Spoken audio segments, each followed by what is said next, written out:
नमस्कार दोस्तों, हमारे चैनल लीजेंड्स मोटिवेशन में आपका स्वागत है। अगर आपको हमारे वीडियो पसंद आते हैं तो कृपया अपने दोस्तों के साथ शेयर करें। यूं तो साल भर कई मौसम आते हैं और कई महीने बदलते हैं, लेकिन फरवरी की बात थोड़ी अलग है। न सिर्फ वैलेंटाइन डे बल्कि इस पूरी महीने को प्यार का महीना कहा जाता है। प्रेम ही सब कुछ है। इसलिए इस बार आप भगवान शिव और सती माता के यह प्रेम कहानी सुने। दक्ष प्रजापति की सभी पुत्रियां गुणवती थीं। फिर भी दक्ष के मन में संतोष नहीं था। वे चाहते थे उनके घर में एक ऐसी पुत्री का जन्म हो जो सर्वशक्ति संपन्न हो एवं सर्वविज्ञानी हो। अत दक्ष एक ऐसी ही पुत्री के लिए तप करने लगे।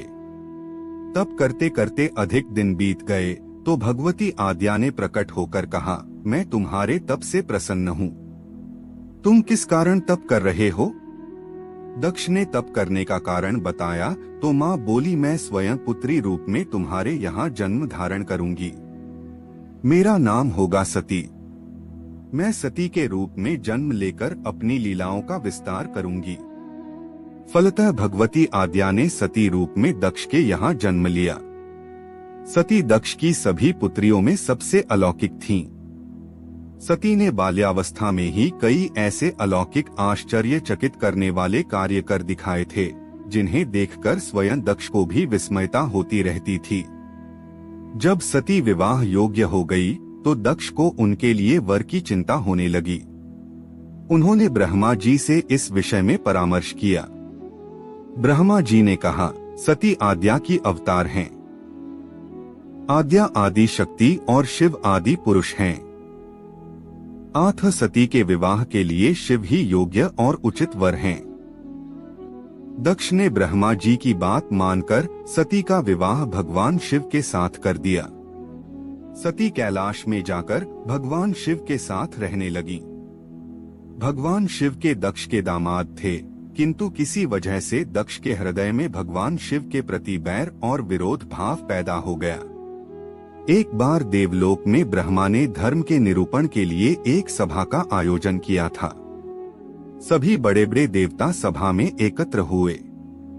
भगवान शिव भी इस सभा में बैठे थे। सभा मंडल में दक्ष का आगमन हुआ। दक्ष के आगमन पर सभी देवता उठकर खड़े हो गए, पर भगवान शिव खड़े नहीं हुए।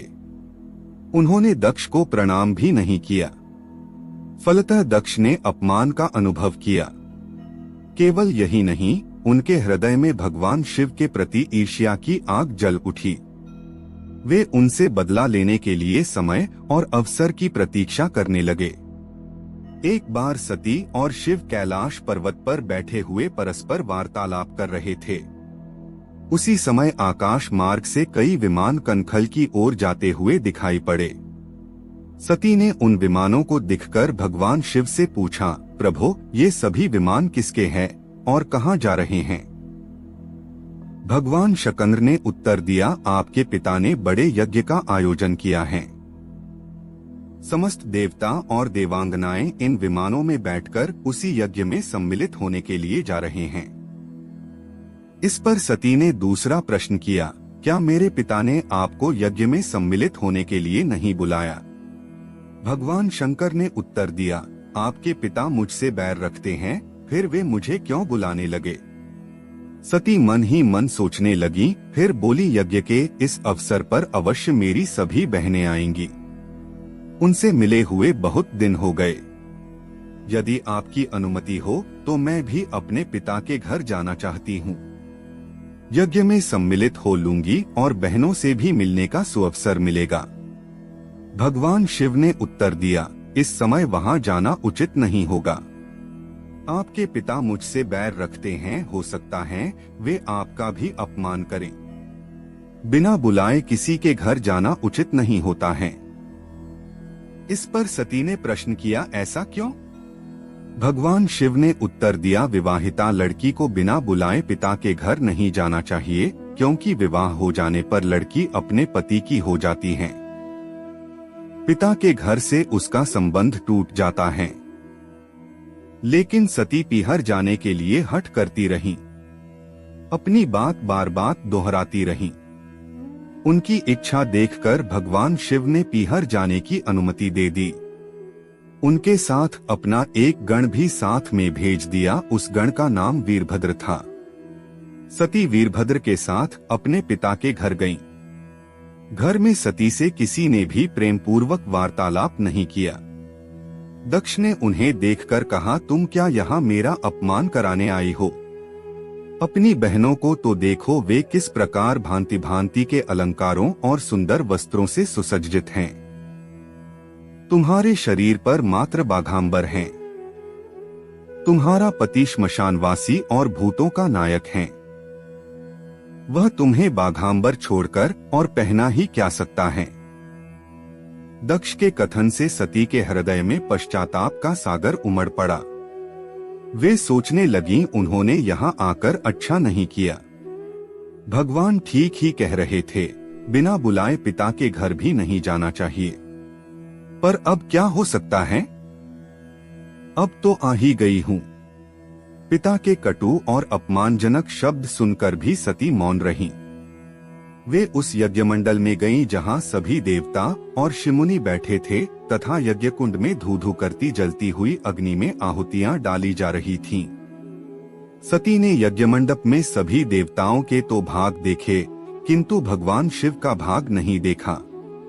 वे भगवान शिव का भाग न देखकर अपने पिता से बोली, पितृश्रेष्ठ, यज्ञ में तो सबके भाग दिखाई पड़ रहे हैं, किंतु कैलाशपति का भाग नहीं है। आपने उनका भाग क्यों नहीं रखा? दक्ष ने गर्व से उत्तर दिया, मैं तुम्हारे पति शिव को देवता नहीं समझता।